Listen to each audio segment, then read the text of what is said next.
Hi everyone, and thank you for joining me on my first ever video edition of T-Lou's Grill. Got a couple things I want to go over tonight. First being the Patriots and the Matt Castle situation. Second being Manny Ramirez. And third, what the Red Sox should be doing in this offseason. So let's jump right in. Number one, Matt Castle, New England Patriots. What do you do? If you ask my opinion, they franchise him and they trade him. What else can you do? You're not going to let him go for nothing. That's just stupid. He's already proved his worth. There's a lot of teams out there that could be looking for a good quarterback that's been proven in the NFL. That's exactly what Matt Castle is. Not only that, he's been under the tutelage of Bill Belichick and Tom Brady for the last 4 years. That's experience you're not going to get anywhere else, and you can't buy that. Second, they're not going to franchise him and keep him. You can't pay this guy $14+ million a year to sit on the bench. I know there's questions about Tom Brady's health, but you can't do it because at the worst case scenario, Brady's going to be back for week 6, 7, maybe even 8 of next year. You still can't afford to have this guy on your bench taking up $14 million in cap room and sitting there on the sidelines for 8 of the 16 games. You just can't do it.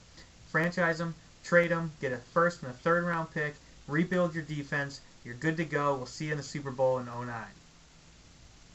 Or 2010. Let's make it 2010. Secondly, Manny Ramirez. What is he going to do? Where's he going? Well, he found out today the Giants don't want him. So now he's been turned down by the Dodgers, the Yankees, and the Giants. Where's he going? Let me tell you, he's going nowhere. He's probably going to be playing ball with Barry Bonds next year because neither one of them are ever going to play in baseball again. Okay, I'm exaggerating.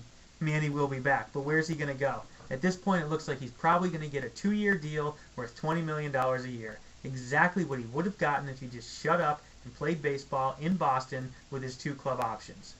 But he didn't do that. So now he's going out asking for $25-30 million a year for 4+ years, and he's not going to get it, and he's going to end up with 2 years, $20 million playing in Kansas City for the Royals. Now, if he wasn't playing hard and trying, and he was faking injuries on a team in Boston with the intensity of their crowd, playing for an AL East title and a playoff berth, what the hell makes you think that he's going to go out there and do anything for a team like the Kansas City Royals, who draw 7,000 people a game and are 15 games out of first place by the All-Star break? I don't know. If you ask me, him and Boris shot themselves in the foot on this one. Too bad. Sorry. I feel really bad. Third, Boston Red Sox. What are they doing in this offseason? What should they be doing? Here's what they are doing. They signed Penny. They picked up a pitcher. Great move. They added Penny to a rotation that already included Wakefield, Matsuzaka, Beckett, Lester. This guy is going to fit right in. Him and Beckett have pitched together before. They're going to work out together. They're going to tutor each other. They're going to be great. I would like to see him pick up another starting pitcher. I would like to see him go after Derek Lowe. It's no surprise. It's been no secret that I'm a huge fan of Derek Lowe. I was when he was here. Was when he was out in L.A. I think he'd be a great fit here again, especially pitching the way he does in Fenway Park.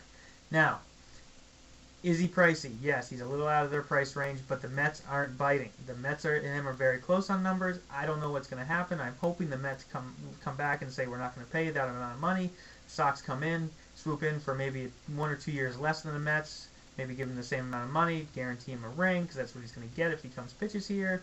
Hey, I'd love to see him back. But what the Red Sox really need to be concentrating on right now is a catcher. They need to do something with their catching situation, and if you ask me, I say they sign Varitek. Now, Varitek is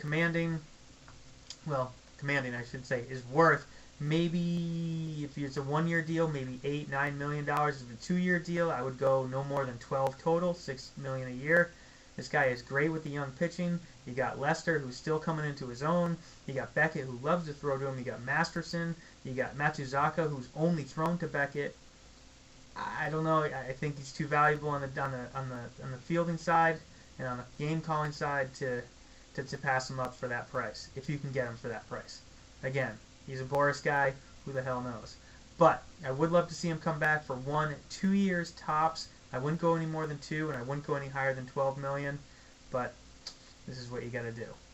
Anyway, that's my time for tonight. Thank you for joining me, and take care and enjoy the grill.